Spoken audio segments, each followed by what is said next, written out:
અમદાવાદના ચાંદખેડાના ward number 3માં અપક્ષ ઉમેદવારી નોંધાવેલા અનુપસિંહ રાજપૂતે મીડિયા સાથેની વાતચીતમાં કહ્યું કે વિસ્તારના વિકાસના કામો અને સનાતની હોવાના નાતે લોકોને પડતી મુશ્કેલીઓને પ્રાથમિકતા આપી વોર્ડ નંબર 3માંથી જંગી બહુમતીથી મને સપોર્ટ કરો.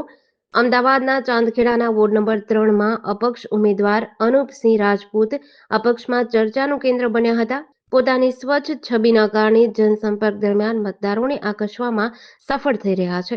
જય શ્રી રામ. હું અનુપસિંહ રાજપૂત ચાંદખેડા વોર્ડ નંબર 3માંથી અપક્ષ ઉમેદવાર તરીકે ઊભો છું. આ લોકોનો સાથ સહકાર છે, અહીંના યુવાઓનો પ્રેમ છે, અહીંની જનતાનો પ્રેમ છે કે જે લોકોએ મને સાથ સહકાર આપ્યો છે, જેમના તકે હું ઊભો થયો છું. અને ચાંદખેડાની જે સૌથી મોટી સમસ્યા અત્યારે હાલ જે ચાલી રહી છે ને, કે ચાંદખેડાને ચાંદનગર મારે નથી બનવા દેવું છે. અહીંયા વિધર્મીઓના ઓછામાં ઓછા 450 મકાનો થઈ ગયા છે અને જે સરકાર છે, સરકારે એ બાબત ઉપર કઈ ધ્યાન આપતી નથી. જો અશાંત ધારા હોય તો અશાંત ધારા કઈ બાબત ઉપર છે અને કઈ રીતે છે એનો કોઈ જગ્યા ખાલી ઉલ્લેખ જ છે, બીજું કઈ નથી. અને બીજી વસ્તુ જ્યાં કે આ ચાંદખેડા વિસ્તાર જ્યાં યુવાઓને 76% યુવાઓ છે ચાંદખેડા વિસ્તારમાં, તો એ યુવાને ટિકિટ આપવામાં આવતી નથી.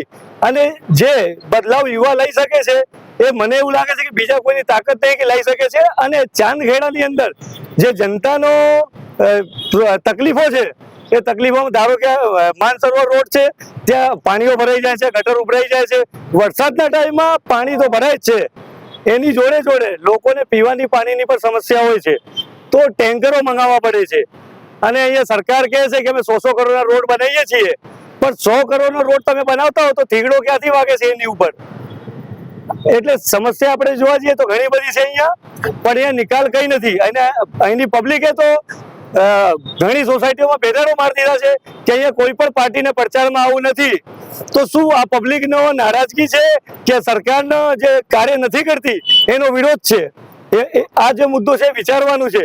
અને એ ચાંદખેડા વિસ્તારમાં જે હજી સુધી હું પાર્ટીઓને કહેવા માંગુ છું કે તમે કઈ પણ કાર્ય કરો છો, 100 કરોડનો રોડ બનાવો છો, પણ નાના મોટા જે મંદિરો હોય માતાજીના ભગવાનના, કોઈ પણ દિવસ તમે જોવા માટે આવ્યા છો કઈ સોસાયટીમાં મંદિર છે કે નથી અને શું કન્ડિશનમાં છે, પબ્લિકને શું ડિમાન્ડ છે? એ લોકોને તો કેવું છે કે જે એમને કરવું છે એ જ કરવું છે. અને છેલ્લે એક જ શબ્દ એને ઉભો રહે છે કે અમારી જોડે ફંડ નથી. તો આ ફંડ ખાલી રોડ બનાવવા માટે છે? શું સરકારને દેખાતું નહીં કે મંદિરનો વિકાસ કરવો જોઈએ? એ આ બધી જે મુદ્દાઓ લઈને ચાલી રહ્યો છું એ ચાંદખેડાના મુદ્દા છે અને એની ઉપર સરકારને વિચારવું જોઈએ. તો કદાચ અમારા જેવો અપક્ષ ઉમેદવારની જરૂર ના પડે. અને જો કદાચ સરકાર આ બધી વસ્તુ પર વિચાર ના કરે અને આ સમસ્યાનું સમાધાન ના કરે તો અમારા જેવા યુવાઓ મારી જોડે ઊભા છે અને ચાંદખેડાની જનતાનો પ્રેમ મારી જોડે છે, જેના તકે હું ઊભો થયો છું. જય શ્રી રામ, જય ગૌ માતા.